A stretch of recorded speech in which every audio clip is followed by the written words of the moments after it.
Hey, what's up? It's about 8:30 p.m. Central Mountain Time on Tuesday, February 2nd, 2021, Groundhog Day. Oh, you know, this is kind of like the first year I've not watched that movie and in a long time, but uh, I just realized it's actually a very monumental day in my life. 15 years ago, I moved into this house. I just had purchased and helped with help from my mother, and it's a nice, old timey farmhouse in the Ozark foothills of Oklahoma. But the thing is, I don't know how much longer I want to live here. I think about this time last year, I had a goal to be out of this house by this time, and well, COVID happened, and some other things happened in my life. Some other things happened with people I know. Like, I mean, 2020 was that year in which I think everybody's plans just went out the window. So, but um, it's just like I just don't too many memories here. Too many. It's time for me to move on, and so. And like I said, memories, it's good, bad. The bad always weighs out the good. And which brings me to my next thing is that 5 years ago, 2011, excuse me, 5 years later, 2011, which was 10 years ago, I fell and pretty much the way I am now. That's how it all started. Ironically, the term snowballed uh, can be applied very. Sometimes the universe, God, um, Allah, Yahweh, Tulu, Zia, whoever, Elron, Hubbard, whoever you worship, spiritualize, they have a crazy sense of humor sometimes because what happened was, and this is what's going on with the East Coast and the Midwest with them having a big, huge blizzard. 10 years ago, this time, we had a big, huge blizzard snowstorm in this part of the country. And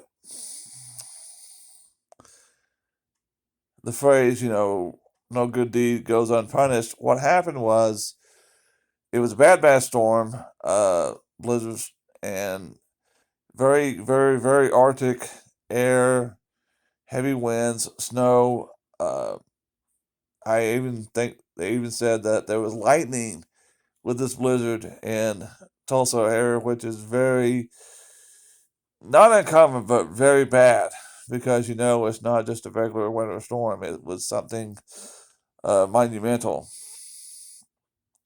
And at that time, I had a beagle, Barney, and Barney passed away in 2015. I had him for about 7 years, and what happened was about 2011. There had been this other. We live out in the country. There's always stray dogs coming around. There was another beagle that had been hanging around here for about a month, well, about the whole month of January of that year, 2011. And I, you know, put things on social media. I put signs up down the store down the road here that let me do that, but no one claimed him. So when the storm hit, he was outside. This other beagle was outside, and I tried to do everything I can, but the beagles, the dogs don't sometimes understand what you're doing. Um,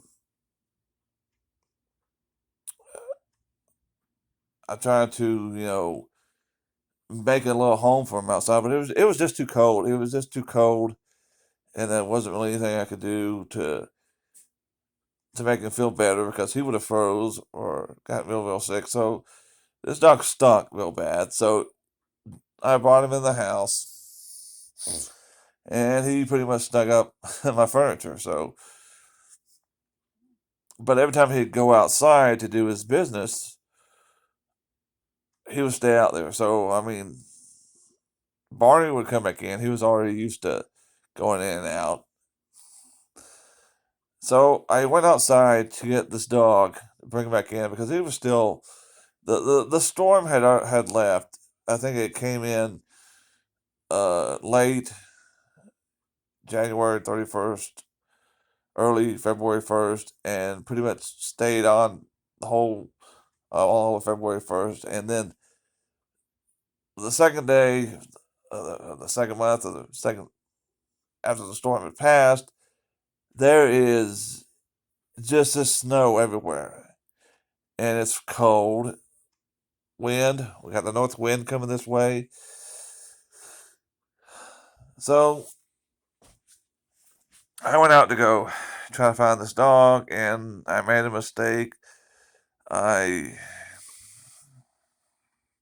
slipped on some ice on my front porch steps, and I fell down hard on my tailbone. And it stunned me. It really phased me. I just sat there for about 5 or 10 minutes, kind of thinking if I was even going to be able to get up. And what was really bad was my woman I was in a relationship with then, ex, my domestic partner, significant other.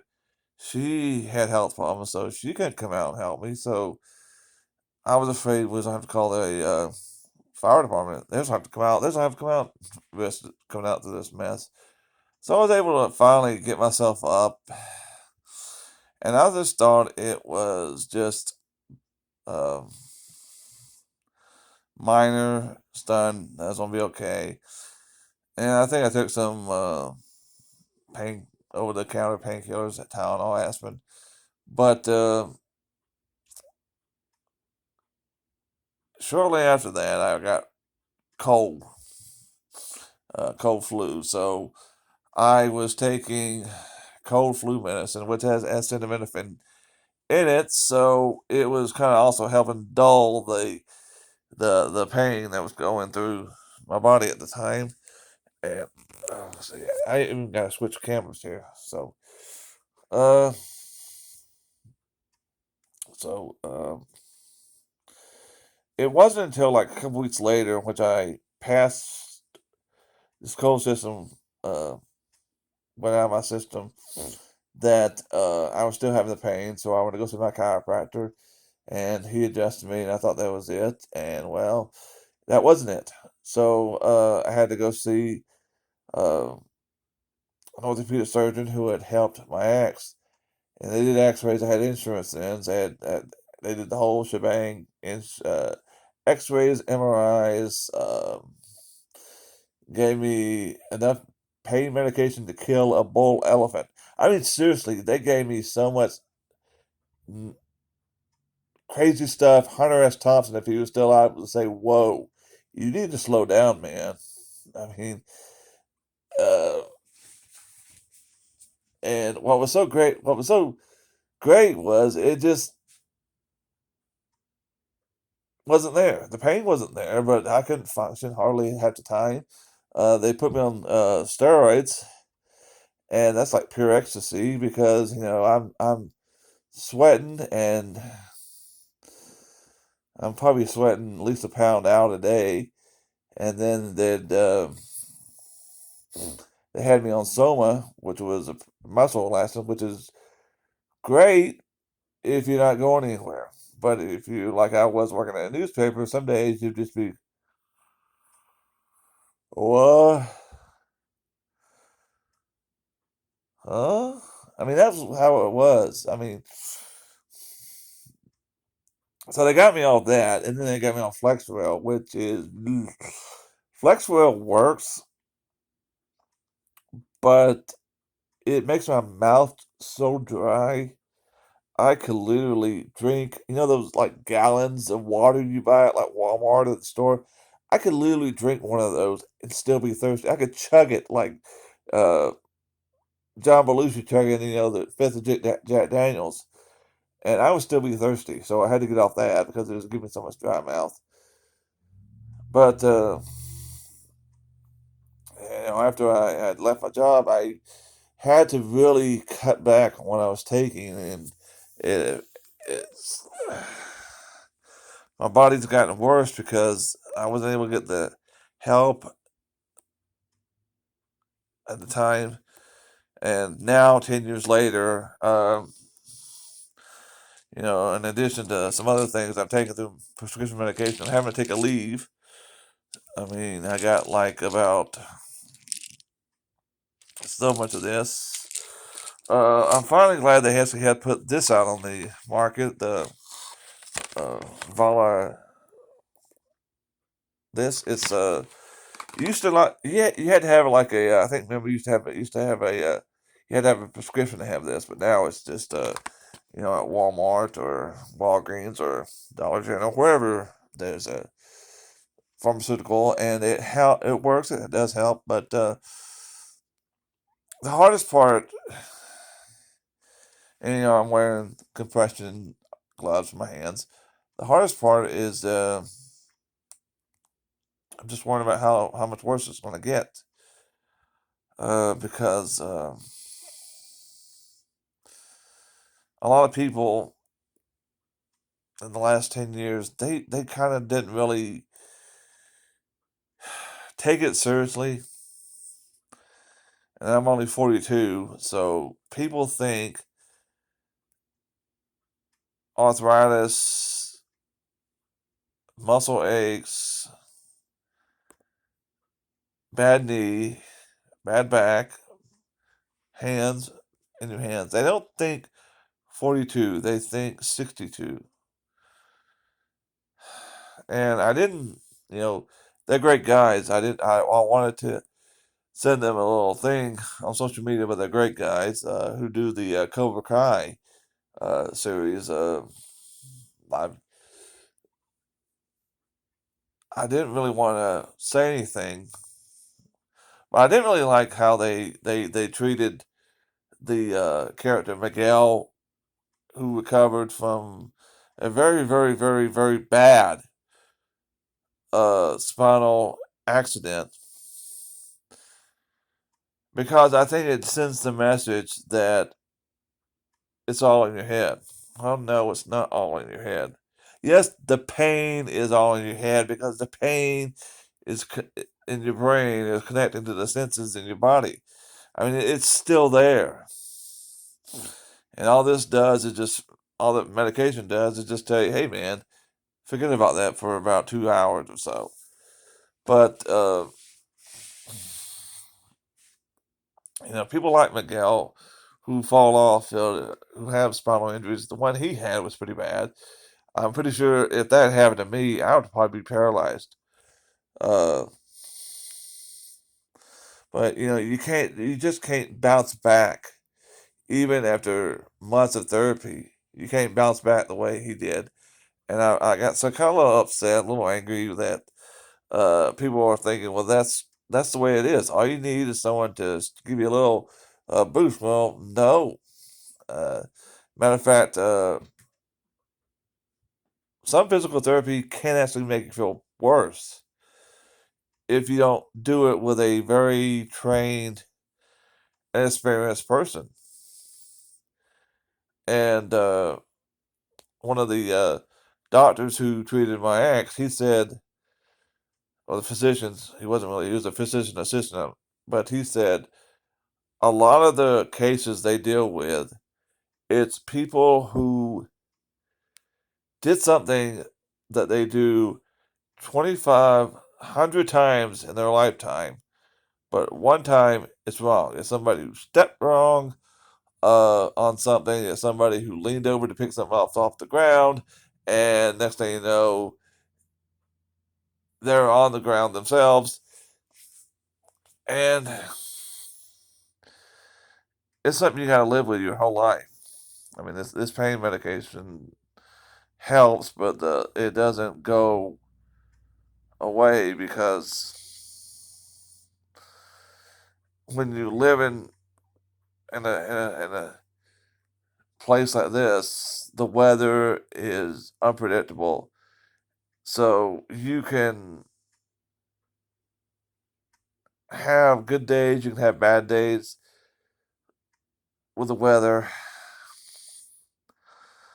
and I mean, there's some days I can't even hold a pen and write, and I started noticing this about 2018. So, so yeah, it's kind of a weird day for me. Um, it was I moved in this house. I liked it at the time, but now I just gotta move on. And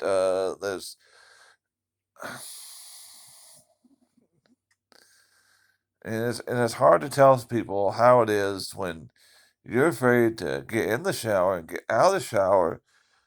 How you're afraid that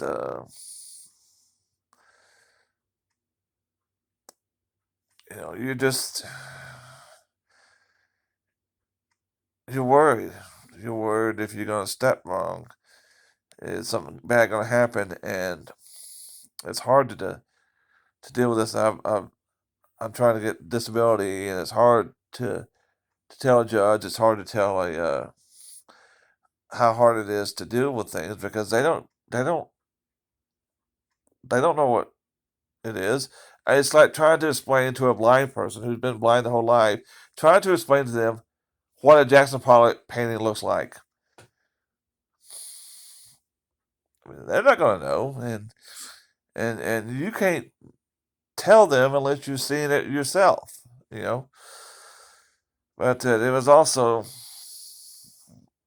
and I'll just say this: it was also this time last year that my ex left because it just got hard for me to take care of her because a lot of people weren't there to help me. A lot of people didn't take it seriously what was going on with her and with me, and I just couldn't take it anymore. And I wasn't getting a lot of help from her family. Wasn't getting. I think some people in my family were still living in denial that I was so young and this was happening, but it's happening. So I don't know what to say, but else to say, but it is a hard time every day. It's kind of a weird, painful time of the year for me. Happy, sad, uh, but I don't know. I don't know where I'll be next year this time. We never do know, but I gotta move on. So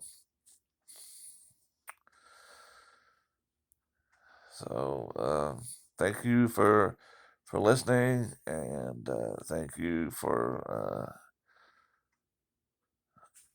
I don't know, hit the like button, subscribe, tell your friends, share this. You know, maybe people, Cobra Kai will see it. William Zabka, Ralph Macchio, they're great guys.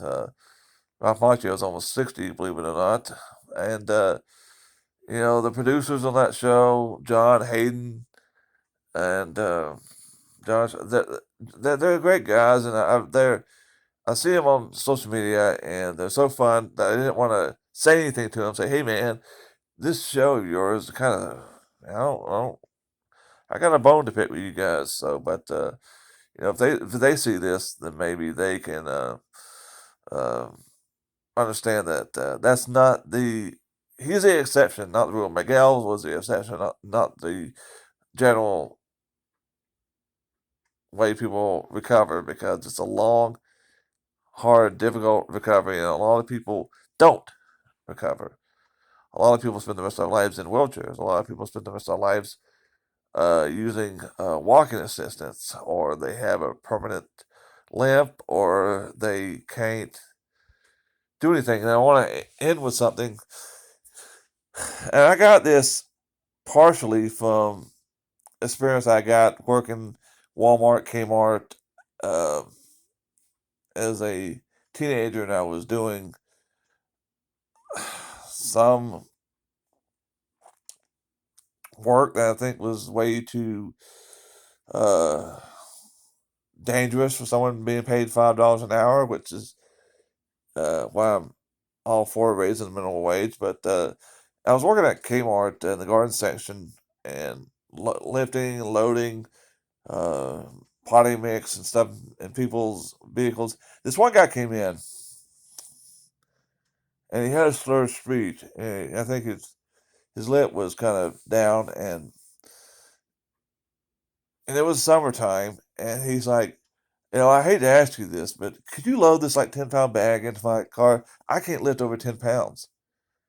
And this guy's like big guy, like 210, and he's like, he said, I got to show you something. He had on like, uh, like a t-shirt, and he like turned around on the back of his neck from like, the hairline all the way down to like, lower back was a scar. He had been in a mine, and the mine had collapsed on him, and they had to go in and do surgery on him, and he could not lift 10 pounds the rest of his life. And I've heard some people can't even lift 5 pounds, because they don't have that in them. And so, you know, if you're healthy today, be glad that you're healthy, but don't forget other people out there who are struggling. And you're never too young to have a bad injury. I know a young lady who's probably in her 20s, late 20s. She had bad scoliosis. A teenage daughter of a guy I went to high school with, she had to have some work done on her spine just last year. So you're never too young. So we don't want to hear that. We don't want to hear, well, you're too young to have arthritis. You're too young. You're a big, strong man. So, um, like I said, thanks for listening and have a good day. Thank you.